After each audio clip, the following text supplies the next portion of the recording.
Hacemos nuestros ojos, se acerca su venida, se oyen ya los pasos del Rey que se aproxima. La tarea aún nos queda de anunciar a pueblo y gente que Jesús está volviendo, victorioso y triunfante. Pronto vendrá, Cristo muy pronto vendrá. Pronto vendrá, pronto Jesús volverá.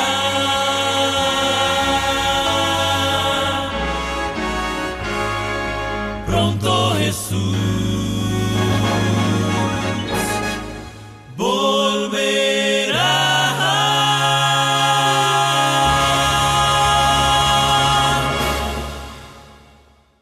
Buenos días, mis apreciados amigos y hermanos que nos sintonizan de diferentes lugares, estados y países, y también acá de nuestro distrito, Georgia Norte. Nos place saludarles nuevamente un sábado más, y aquí en el primer sábado del mes de febrero, 5 de febrero del año 2022, dándole gracias a nuestro amante Padre Celestial, primeramente por concedernos el grato privilegio de poder entrar a sus hogares y compartir juntos la palabra del Dios viviente. Te invito ahora, como de costumbre, a que inclines tu rostro para encomendarnos a nuestro amante Padre Celestial. Oremos. Gracias, Padre bueno, por permitirnos una vez más presentar la programación del día de hoy, 5 de febrero del año 2022. Nos gozamos y nos alegramos, Señor, de tener a nuestros queridos hermanos en sintonía con la programación sabática cada sábado, cada semana. Pedimos ahora que tu Espíritu Santo se manifieste poderosamente sobre este programa y que uses los labios de tu siervo al hacer uso de tu palabra santa. Quédate con nosotros, te lo suplicamos y damos gracias en los méritos de Jesús. Amén. Bien, y ahora te invito para que unas tus voces en alabanzas a nuestro bondadoso Dios.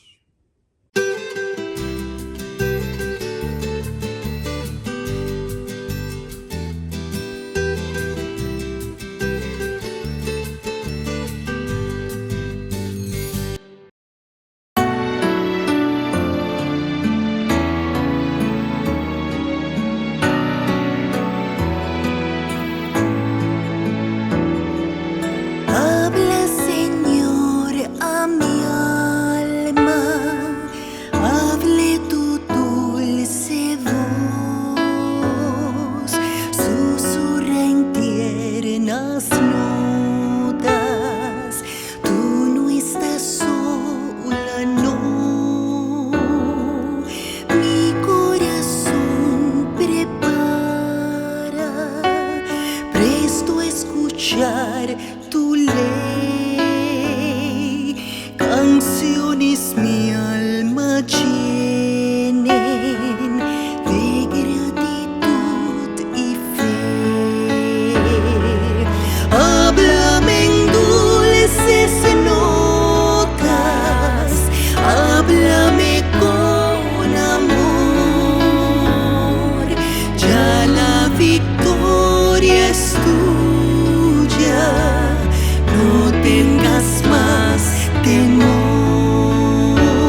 tú no estás sola, no.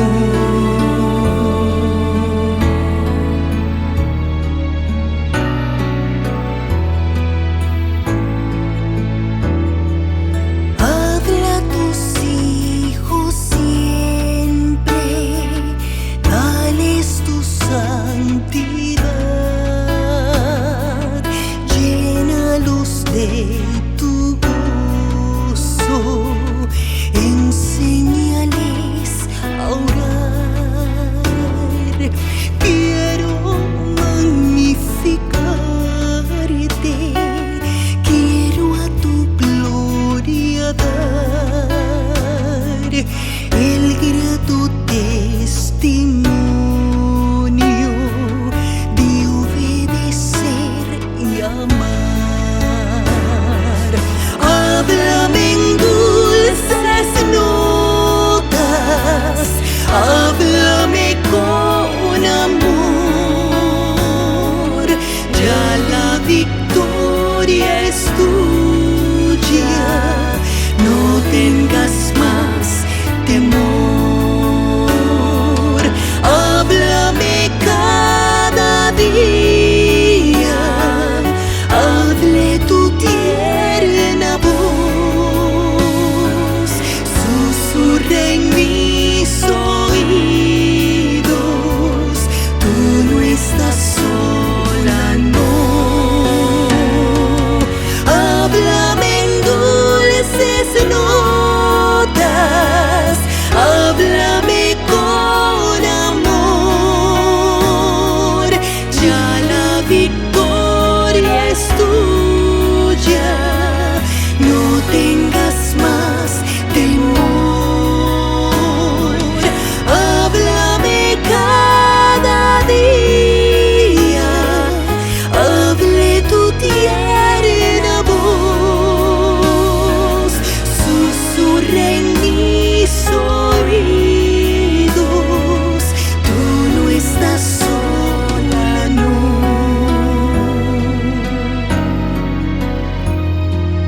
Tú no estás sola, no.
Este video es patrocinado por Yadpa, donde cada libro es un mundo nuevo. Escuela Sabática Like te invita a estudiar el mensaje de Hebreos. Lección 6. Jesús, el sacerdote fiel. Alex, el hijo del alcalde, estaba revisando las cartas que llegaron al despacho de su padre cuando se encontró con una bien interesante. El remitente era una fundación de niños sin hogar que solicitaba ayuda a la alcaldía. Papá, debemos ayudar a esa fundación. No te preocupes, hijo. Todos los años les damos una ayuda económica. ¿Y si es suficiente para todas sus necesidades? Bueno, hijo, esperemos que así sea. En la alcaldía debemos atender muchas cosas. Alex no pudo dejar de pensar en esos niños sin hogar. ¿Qué comerían? ¿Tendrían suficiente vestido? cobijas, elementos de aseo. Se le ocurrió una idea y al día siguiente se aventuró a decírsela a su padre. Papi, me gustaría pasar el fin de semana en esa fundación. ¿Cómo? ¿Y eso para qué? Quiero saber de primera mano cómo viven esos niños sin hogar. Su padre lo pensó por unos minutos hasta que finalmente dio su respuesta. Si estás seguro de que eso es lo que quieres, tienes mi permiso. Alex pasó el fin de semana con los niños de la fundación, hizo amistad con algunos de ellos y encontró rechazo en algunos otros. Comió lo que ellos comían, vistió como ellos vestían, recibió el mismo trato que ellos recibían. Al volver a casa, regresó con un listado de peticiones generales, pero lo que más llamó la atención de su padre es que también incluyó en su lista las peticiones particulares de los niños que hicieron amistad con él. Gracias a la intercesión de Alex con su padre, la fundación fue remodelada, la comida mejoró sustancialmente, al igual que las camas y las cobijas, y las peticiones particulares de los niños que vieron en Alex un amigo también fueron atendidas. No había nadie mejor para interceder por esos niños que Alex. ¿Por qué? Porque ahora sabía de primera mano cómo vivían los niños de la fundación. Eso se parece a lo que hizo Jesús por nosotros. Exacto. El libro de Hebreos dice que Jesús es nuestro sumo sacerdote, es decir, nuestro intercesor ante el Padre, pero no un intercesor cualquiera, sino uno que puede compadecerse de nuestras debilidades porque vivió entre nosotros. También afirma en Hebreos 7:26 que tal sumo sacerdote nos convenía. Por eso la pregunta de esta semana es, ¿por qué Hebreos afirma que el sacerdocio de Jesús nos conviene? En primer lugar, porque representa a la raza humana. ¿Qué tienen en común el representante legal de una empresa, el capitán de un equipo de fútbol, el monitor de un curso en la escuela o el mismo alcalde de una ciudad? Que representan a un grupo mucho más grande y velan por sus intereses. Correcto. El propósito básico de un sacerdote es más o menos el mismo, representar a la raza humana ante Dios. Los sacerdotes fueron escogidos para ministrar en favor de los seres humanos, por lo tanto debían ser misericordiosos y comprender las debilidades humanas, pero tenían un pequeño problema. Eran tan pecadores como nosotros y por tanto morían como nosotros. Pero Hebreos 7, 16 y 17 nos dice que Jesús recibió el sacerdocio según el poder de una vida indestructible y porque tiene un ministerio eterno.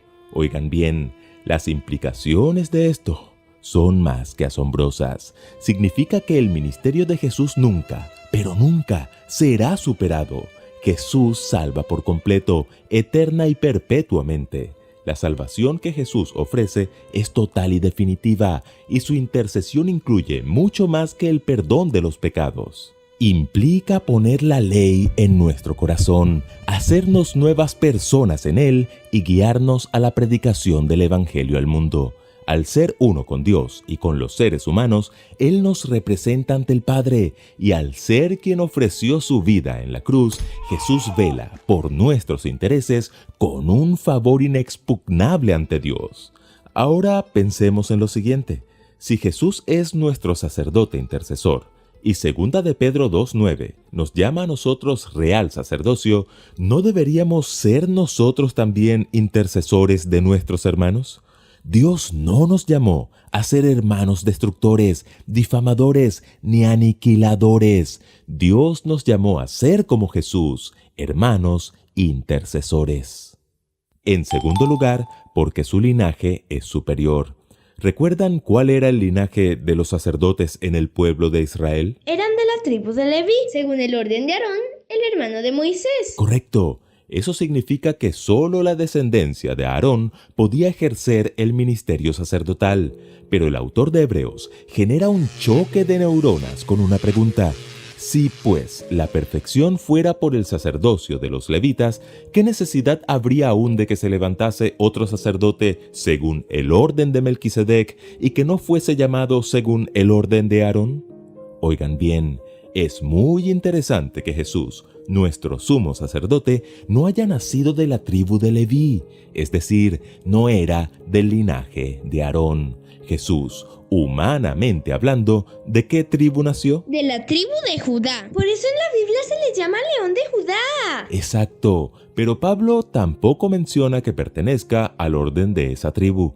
Dice que Jesús es sacerdote según el orden de Melquisedec. Recordemos quién era este personaje. Abraham regresaba de una batalla en la cual había liberado a su sobrino Lot del poder de Kedorlaomer y sus aliados, cuando Melquisedec, el rey de Salem, que también era sacerdote del Dios Altísimo, salió a bendecir a Abraham, y Abraham le dio los diezmos de todo lo que había obtenido.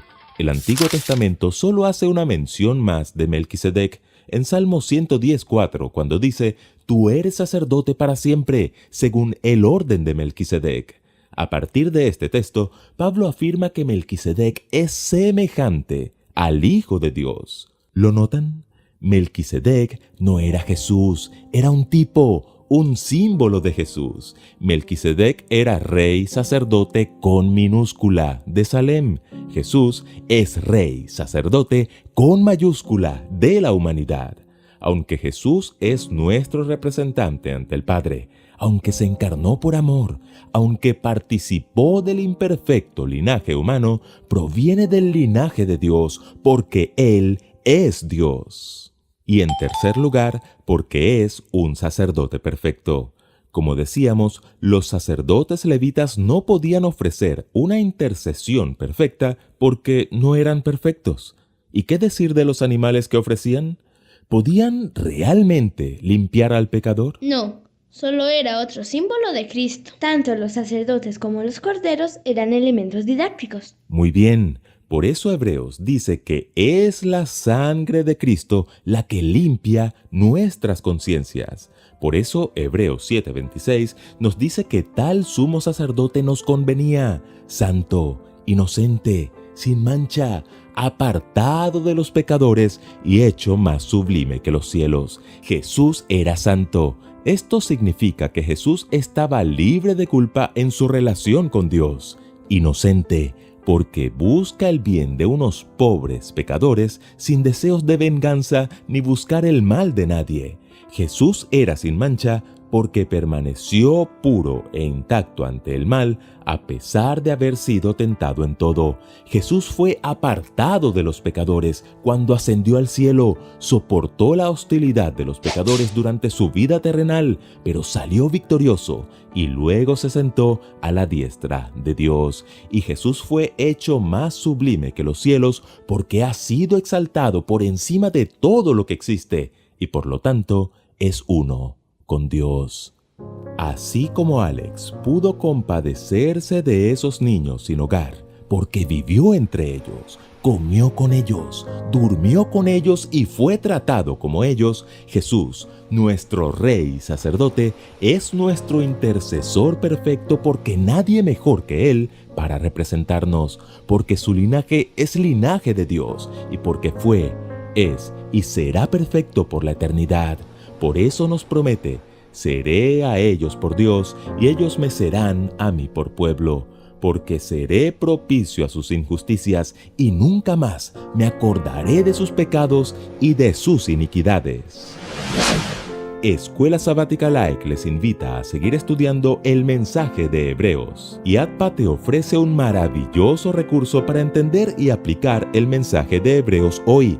Gracia para el oportuno socorro, de William G. Johnson. Consíguelo en tu librería YATPA. Suscríbete y comparte. Recuerden que juntos podemos crecer más.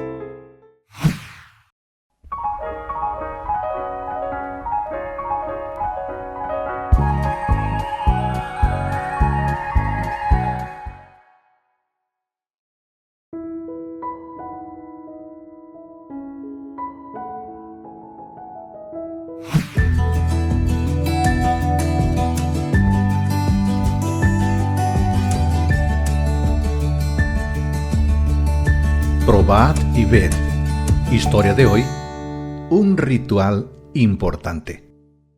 ¿Alguna vez notaste que nuestras vidas están llenas de rituales? Piénsalo. Bodas, graduaciones, funerales, Todos representan un nuevo estatus o un gran cambio en nuestra vida. Igualmente el bautismo, la adoración familiar o la adoración pública del sábado son necesarios para nuestro crecimiento espiritual. Pero, ¿estará bien quedarnos en casa un sábado en vez de ir a la iglesia? De acuerdo con la Biblia, el séptimo día es sábado de reposo solemne, una convocación santa. Esta palabra en hebreo es mikra, que significa reuniones o asambleas, congregación. Significa que Dios espera que nos reunamos con otros para tener un ritual colectivo semanal. Nosotros tampoco podemos dejar nuestra congregación, y tanto más cuando ves que aquel día se acerca. Así como pueden ser buenas las conexiones tecnológicas online, no deberías quedarte en casa, sino buscar una alabanza pública, mientras nuestras condiciones nos permitan. Recuerda, el sábado es una convocación santa. Piensa en todas las cosas que puedes hacer el sábado. 1. Podemos orar, hablar con Dios. 2. Estudiamos su palabra, lo escuchamos. 3. Cantamos adorándole. Y 4. Traemos nuestros diezmos y ofrendas reconociéndolo como nuestro sustentador. Aunque los diezmos y la mayor parte de las ofrendas se dan electrónicamente, sigue siendo muy importante que cada miembro de la familia alabe a Dios al traer las ofrendas en un servicio público como un acto de adoración. Así como devuelves tus diezmos y das las ofrendas regulares, toma un tiempo para orar y fortalecer tu alma junto con tus hermanos y hermanas. Reflexiona sobre el futuro cercano cuando podrás comunicarte con Cristo en las nubes de los cielos. Y ahora, les invito a este momento especial de adoración a través de los diezmos y ofrendas. Que Dios les bendiga.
ha llegado el momento del culto de adoración y te hacemos una invitación para que tus oídos estén atentos al mensaje que queremos compartir en el día de hoy.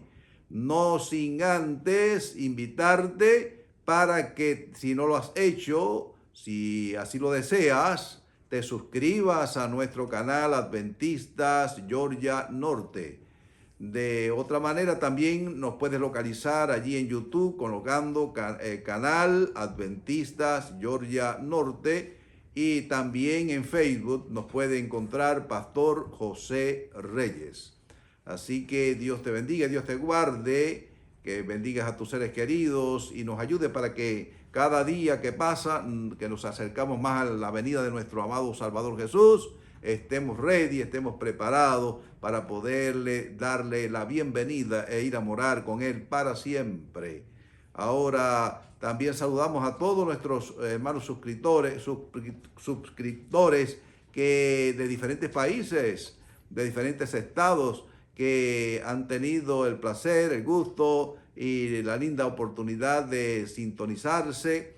Que Dios les bendiga y te invitamos para que compartas nuestras programaciones con tus hermanos de la iglesia, con tus amigos, para que así podamos juntos, together, podamos cumplir con el mandato evangélico de ir y predicar el evangelio en todo el mundo, a toda criatura, tribu, lengua y pueblo, conforme a lo que presenta el mensaje de los tres ángeles, y muy, pero muy pronto podamos ver en gloria y majestad regresar a nuestro Salvador Jesús. Te invito nuevamente para que inclines tus rostros para encomendarnos a nuestro amante Padre Celestial antes de abrir su palabra. Oremos. Gracias, Padre bueno, te damos por la oportunidad que nos concedes de abrir tu palabra y compartirla con nuestros queridos hermanos, con nuestra querida audiencia. Gracias, gracias, Señor, porque nos permite formar parte del bendito plan de la redención y también cumplir con el mandato evangélico de predicar el mensaje de los tres ángeles de Apocalipsis 14. Te invitamos para que tu presencia, mediante tu Espíritu Santo, se manifieste con nosotros. Te lo pedimos y damos gracias en los méritos sacrosantos de Jesús. Amén. Bien, amados hermanos, el título de nuestro mensaje en esta mañana, 5 de febrero del año 2022, lleva como título La Gran Tribulación, basado allí en el libro de Apocalipsis, en el capítulo 7, versículos 13 y 14. Si tienes Biblia, te invito para que busques allí en tu Biblia. Dice así la santa palabra: entonces uno de los ancianos habló diciéndome: estos que están vestidos de ropas blancas, ¿quiénes son? ¿Y de dónde han venido? Yo le dije: Señor, tú lo sabes. Y él me dijo: estos son los que han salido de la gran tribulación y han lavado sus ropas y las han emblanquecido en la sangre del Cordero. Ahora, primeramente vamos a comenzar en esta mañana diciendo qué cosa es tribulación, la palabra tribulación. Bien, según el diccionario, pues ustedes van a encontrar que significa aflicción, pena, congoja, pasando por quien han pasado por o está pasando por este evento desafortunado, puede estar relacionado también por una gran angustia. Eso es el significado de la palabra tribulación. Y la Biblia nos dice que habrá hubo una gran tribulación, y también se habla de otra tribulación más antes de la venida de Cristo, que es parecida, pero no es igual. Y es lo que nos proponemos nosotros descifrar en estos minutos, en este tiempo de la meditación del día de hoy. Jesús mencionó el tema que de una gran tribulación que iba a suceder el pueblo de Dios, o iba a padecer, mejor dicho, el pueblo de Dios, después de la destrucción de la ciudad de Jerusalén en el año 70 por los romanos. Así sucedió. San Mateo capítulo 24 y versículo 20 al 22 nos dice: orad pues que vuestra huida no sea en invierno ni en sábado, porque habrá entonces gran tribulación, cual no lo ha habido hasta ahora ni la habrá. Interesante estas dos porciones de este texto. Dice que habría una gran tribulación. Habría una gran persecución para los fieles cristianos, aquellos que se decidieran por Jesucristo, hicieran profesión de fe, serían perseguidos. Jesús no se los oculta las cosas que iban a suceder como el gran profeta. Y también nos dice que nos arroja un poquito más de luz, porque nos dice que esta gran tribulación no iba a volver a suceder antes de su segunda venida. Dice el versículo 22, y si fueren aquellos días y si aquellos días no fuesen acortados, nadie sería salvo, mas por causa de los escogidos, aquellos días serán acortados. Es decir, de que el periodo que pudo haber sido más extenso de la persecución contra los creyentes cristianos, pues se acortó inmediatamente. Ahora, esta gran tribulación para los cristianos, ¿cuándo comenzó y cuándo finalizó? Esta gran tribulación que menciona Cristo, fíjense, comienza en los tiempos apostólicos, en el primer siglo de la era cristiana. Ya después de la muerte de Cristo, dice la Biblia que muchos fueron perseguidos y fueron esparcidos por diferentes pueblos, ciudades, estados, países, y se iba predicando el evangelio de ciudad en ciudad.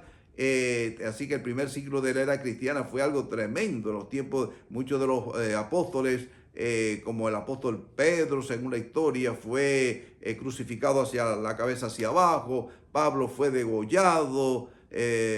Juan fue deportado a la isla de Patmos, echado a una caldera de aceite hirviendo, y allí Dios lo sacó con vida. Y Jacobo fue muerto a filo de espada, y es decir que la mayoría de los apóstoles murieron como mártires. Es decir que hubo una gran tribulación en el primer siglo de la era cristiana, y duró hasta el segundo, tercer, cuarto siglo después de Cristo. Ahora, ¿qué ocurre, hermanos queridos? Esa fue la primera parte, porque pudiéramos dividir esa gran tribulación en dos partes. Porque después vino la amalgamación de la iglesia con el mundo. Comienza la supremacía papal en el año 538, cuando la iglesia pues se unió al Estado. Hubo un tiempo de que, bueno, siempre habían fieles cristianos a través de todo el periodo de la Edad Media, pero luego se levanta otra, o continúa esta gran persecución o tribulación en los tiempos de la Reforma. Por ejemplo, Juan Wycliffe, allá en Inglaterra, Jerónimo Savonarola, muchos de ellos fueron quemados vivos en la hoguera en los tiempos de la Reforma. Martín Lutero, Juan Calvino, etcétera, y acompañado de los grandes acontecimientos de los astros, como el oscurecimiento del sol, el oscurecimiento de la luna, el gran terremoto de Lisboa. Es decir, que hubo grandes señales y prodigios en el cielo. Pero damos gracias a Dios que ya por el tiempo de la Reforma la Biblia se comenzó a imprimir, y millones de ejemplares salieron allí de las imprentas y ayudaron a frenar la persecución, la tribulación. Sufrieron allí, la historia nos dice que los albigenses, los valdenses, los hugonotes y otros grupos religiosos sufrieron gran tribulación hasta que el protestantismo cogió fuerza y la palabra de Dios se esparció como pólvora, y Dios le dijo: basta, hasta aquí. Y aquellos días fueron acortados. Gloria al Señor. Ahora, la gran tribulación del libro de Apocalipsis, que habla también, retoma nuevamente el tema de la gran tribulación, pero nos parece muy diferentes a la gran tribulación que mencionó Jesucristo. Si usted se pone a analizar, nos llama la atención la palabra de Cristo cuando él menciona el tema de la gran tribulación. En el periodo de la Edad Media, ¿ves? Mayormente, cuando dice que no existirá otra gran tribulación. Dice, como esta no habrá otra gran tribulación. Y ahora nos llama la atención de que Juan retoma el tema y nos dice que le pregunta ya en la visión que recibe, y esta muchedumbre que está delante del trono de Dios, ¿quiénes son? Y un ángel le contesta, estos son los que han salido de la gran tribulación y los que han lavado sus ropas, estaban vestidos de ropas blancas,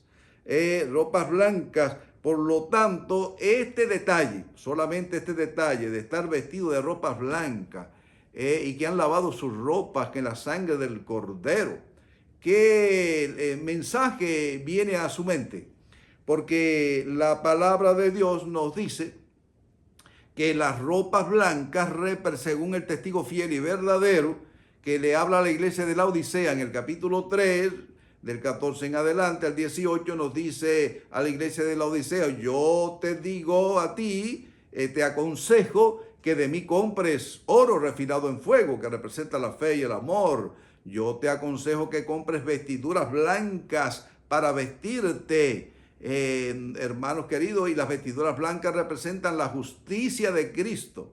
Por lo tanto, para que también compra colirio ya de una vez, para que veas la ceguera espiritual que tienes. Por lo tanto, esta gran muchedumbre que se encuentra delante del trono de Dios, que son redimidos mayormente, ahora, imagínense ustedes, están vestidos de vestiduras blancas. Es decir, de que nos hace imaginar de que han escuchado el mensaje del primer ángel de Apocalipsis 14, que nos dice el mensaje de los tres ángeles, mayormente el primer mensaje angélico.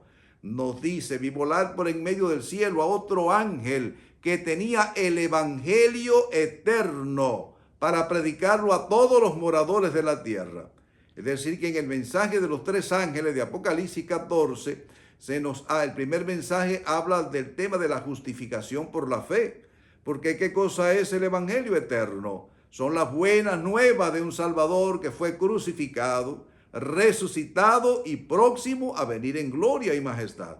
Y que somos salvos por la sangre del Cordero. Somos salvos a través de la fe en Jesucristo. Por lo tanto, hermanos queridos, aquella gran muchedumbre o multitud que se encuentra ante el trono de Dios, que son redimidos de entre las naciones, han escuchado el mensaje del primer ángel angélico de Apocalipsis 14, lo han aceptado, han dejado las obras a un lado y reconocen que la salvación solamente está centrada en el Cordero de Dios que quita el pecado del mundo. Ahora, la segunda tribulación. Juan le da otra connotación, como veníamos diciendo. Cuando dice esta multitud, dice que están vestidos, estamos repitiendo nuevamente, y así se nos va a grabar mejor el mensaje. Están vestidos de vestiduras blancas. ¿Quiénes son? ¿De dónde han venido? Entonces, como veníamos diciendo, está haciendo referencia al primer mensaje angélico, que es el mensaje de la justificación por la fe. Gloria a Dios por esto. Ahora, yo entiendo en el estudio, en la meditación de la palabra, que esta va a ser una tribulación personal. Hubo miles que fueron mártires en la primera gran tribulación. Yo creo que posiblemente que haya algunos mártires, pudiera ser, pero esta gran tribulación es como algo diferente. Va a ocurrir poco antes de la venida de Cristo. Es como una tribulación personal, le diría yo. Si el mismo Jesús nos está diciendo, fíjense bien, que no habrá otra gran tribulación como esta, es decir, como la primera, refiriéndose a la gran persecución que sirvió como semilla. El evangelio del cristianismo sirvió para que se esparciera en todo el mundo, pero ya el mundo está evangelizado generalmente, ya mediante las redes sociales, etcétera. Ya la gente ya está enterada del plan de la redención. Solamente nos hacía falta dar el fuerte pregón. Ahora esta gran tribulación parece ser algo personal. Y usted dirá, ¿en qué se basa el pastor para decir esto? Bueno, hermano, como algo, una batalla interna que se efectúa en tu mente y en tu corazón. Porque fíjense bien cómo sigue diciendo el texto. Dice que han lavado sus ropas y las han emblanquecido en la sangre del Cordero. ¿Qué deduce usted con esta frase, en este texto? Que dice que los redimidos, aquellos que están vestidos de ropas blancas, es decir, que han aceptado el mensaje de los 3 ángeles, el mensaje de la justificación por la fe, pues han lavado sus ropas también en la sangre del Cordero. Ahora, ¿qué significa esto? Lavar las ropas. Si usted va al punto de referencia del libro en la Biblia, el término lavar sus ropas significa la observancia de la ley de Dios. Eso es lo que significa lavar las ropas. Porque miren, aquí el capítulo 14 y versículo 12 del libro de Apocalipsis nos dice que aquí está la paciencia de los santos, los que guardan los mandamientos de Dios y tienen la fe de Jesús. De manera que la estricta obediencia a la ley de Dios, al decálogo divino, los 10 mandamientos, que no fueron abolidos como le enseñan muchos cristianos por ahí, que dicen, no, yo no vivo bajo la ley. No, hermanos queridos, la ley nunca fue abolida, la ley fue cambiada de lugar. Antes estaba escrita en 2 tablas de piedra, que fue dada ya con el dedo de Dios, que representa el Espíritu de Dios, ¿no? Allí estaba escrita en tablas de piedra. Pero el nuevo pacto, ¿en qué consiste el nuevo pacto? En que la ley sería cambiada y escrita en la mente, en la mente y en las tablas de nuestro corazón. Así que en ningún momento ha sido abolida la ley. Por lo tanto, la ley, que es el reflejo del gobierno de Dios y es el fundamento también del gobierno divino, es una de las características del pueblo remanente de Dios. Y son los 10, no son 9, ni 7, ni 8, ni 4, ni 5, porque así lo dice Santiago. Cualquiera que dice, yo obedezco toda la ley, pero ofendiere en un solo punto, dice, se hace culpable de todos. Ahora, en Apocalipsis capítulo 12 y el versículo 17, dice que el dragón se llenó de ira ¿contra quién? Contra la mujer, y se fue a hacer guerra contra el resto de la descendencia de ella, los cuales guardan los mandamientos de Dios, y tienen el testimonio de Jesucristo. Hermanos queridos, muy claramente se está haciendo alusión a la observancia de los mandamientos de Dios. El pueblo remanente de Dios, la última iglesia antes de la venida de Cristo, sería la iglesia verdadera. Es una iglesia que vive en obediencia a los 10 preceptos divinos. A gloria a Dios. Ahora, también en el libro de Apocalipsis, capítulo 22 y versículo 14, ¿qué nos dice Juan el revelador? Nos dice, bienaventurados los que lavan sus ropas. Ahí está. En esta traducción bíblica de Reina Valera, revisada del año 1960, nos presenta qué significa lavar sus ropas. Bienaventurados los que lavan sus ropas para tener derecho al árbol de la vida y para entrar por las puertas de la ciudad. De manera que cuando se habla aquí, en otra versión dice, bienaventurados los que guardan sus mandamientos. Por lo tanto, lavar sus ropas o guardar los mandamientos es la misma traducción. Es lo mismo. Por lo tanto, dice que la gran muchedumbre que está delante del trono de Dios sobre el mar de vidrio, ¿qué característica tienen? Dice que han salido de la gran tribulación. han lavado sus ropas. Son personas que han guardado estrictamente los mandamientos de Dios, no para salvarse, eso sí, sino porque ya están salvos, porque ya nadie ha podido entrar, nadie podrá entrar al cielo, a menos que haya aceptado el manto blanco de la justicia de Cristo, que hayan aceptado el tema, el mensaje de la justificación por la fe, que es el mensaje de los 3 ángeles. Ahora, tiempo de angustia previo. Vamos a detenernos en esta sección del mensaje en esta mañana. Quiero invitarte para que amablemente busques allí en tu Biblia, en el capítulo 12 y versículo 1 del libro de Daniel, que nos dice: en aquel tiempo se levantará Miguel, el gran príncipe que vela sobre los hijos de tu pueblo. Será un tiempo de angustia, eso sí, cual nunca hubo desde que existen las naciones hasta entonces. Y en ese tiempo tu pueblo será librado, todos los que se encuentren inscritos en el libro. Gloria al Señor. Ahí podemos ver, hay un tiempo de angustia. ¿Dónde ubicaría usted este tiempo de angustia, querido hermano, estudioso de su palabra santa? Sin lugar a duda, el profeta se está refiriendo al tiempo de angustia de Jacob, tiempo de angustia previo al segundo advenimiento de nuestro amante Padre Jesucristo, segundo advenimiento de Cristo, que ocurre más o menos por el cierre de la gracia. Es decir, que hay una serie de eventos que ahí suceden uno detrás del otro. ¿Por qué? Porque el pueblo de Dios tiene que pasar por un tiempo de angustia previo. Ya conocemos casi el tiempo de la venida de Cristo, pocos minutos antes, horas, no sé, no podemos especular.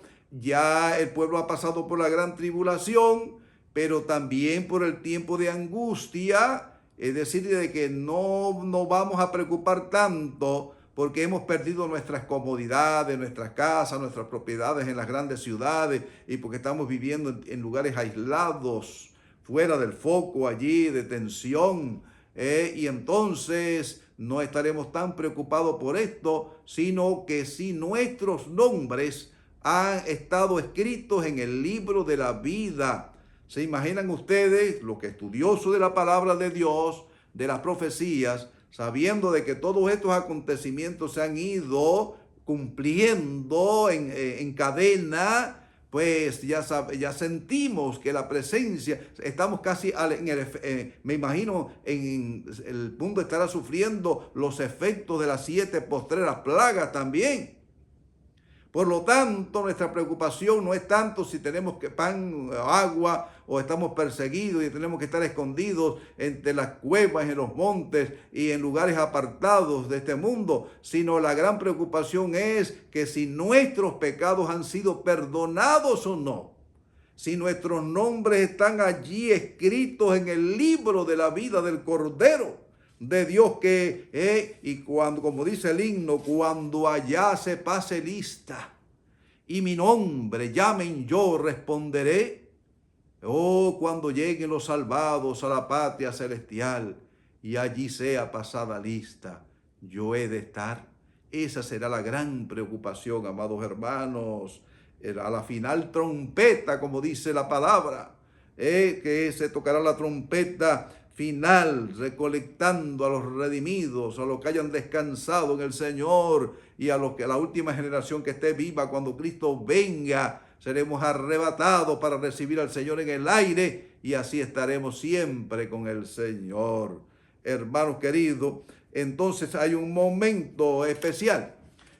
Hay un momento especial cuando estamos nosotros bajo la gran tribulación, el tiempo de angustia previo. El pueblo de Dios aquí en la tierra ha sostenido una gran batalla judicial, pudiéramos decir, acerca de la libertad religiosa, la libertad de conciencia.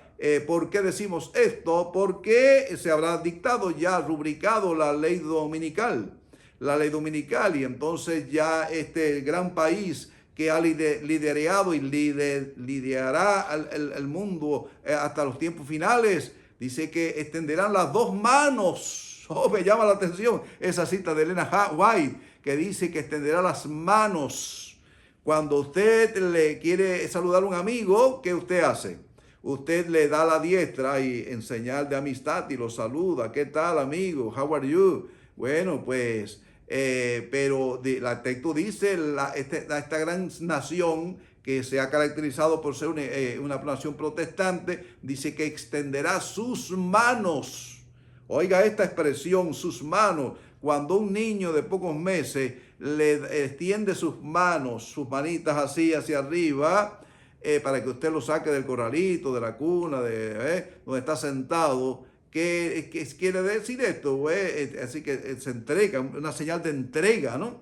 Y este país dice que dará las manos, como diciendo, help me, ayúdenme, ya no puedo sostener y resolver esta situación que se me ha creado.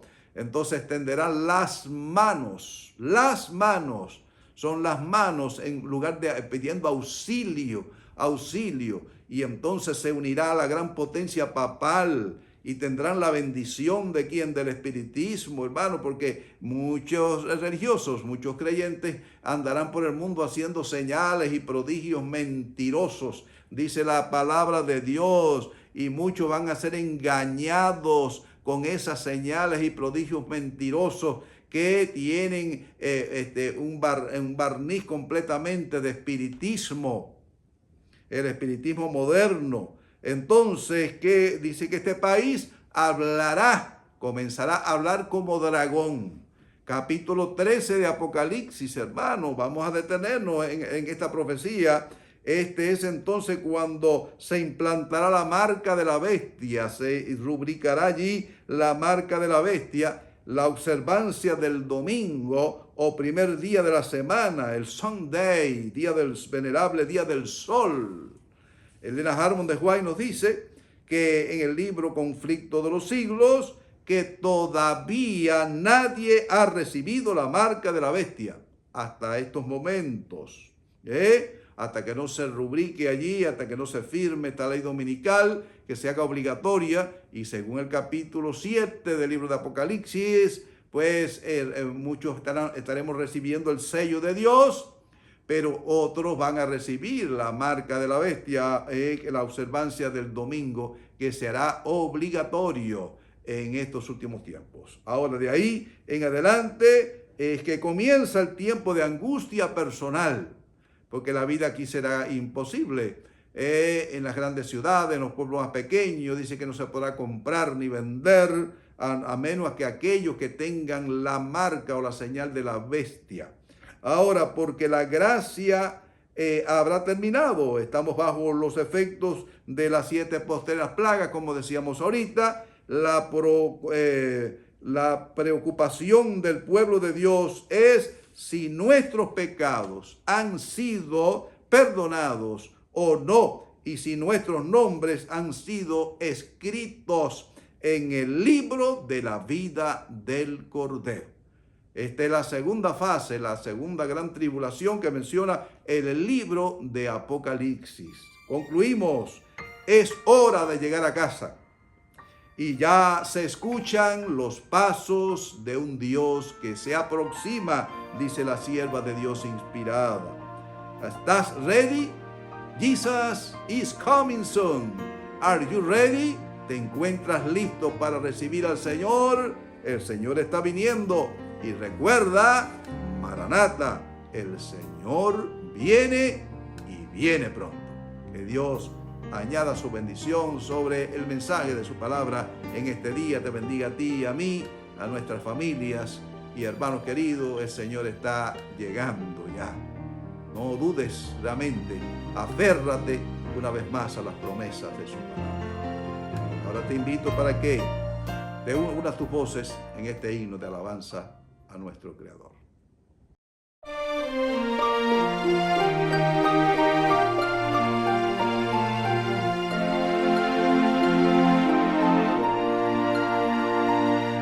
A tu puerta Cristo está.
Padre bueno, por tus bondades y bendiciones.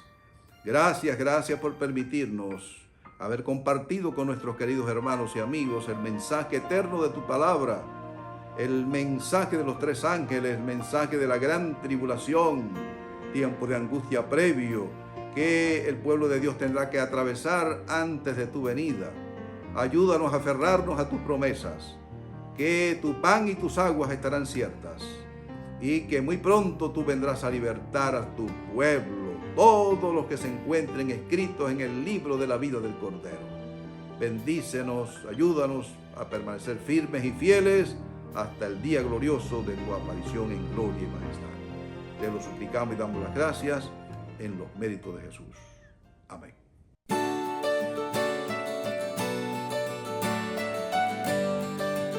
Jehová te bendiga y te guarde. Jehová haga resplandecer su rostro sobre ti y tenga de ti misericordia. Jehová alce sobre ti su rostro y ponga en ti paz.